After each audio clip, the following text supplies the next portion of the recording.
Mẹ ơi, đã lôi đất rồi.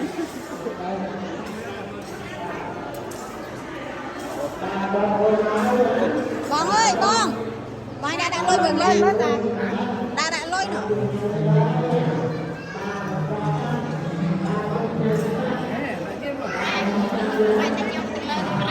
Tú ơi, Tú ơi, nó tao lại được tôi chứ. Ôi là giờ tôi cho chị. Giờ tôi giờ bấm cho nhá. Ram rồi.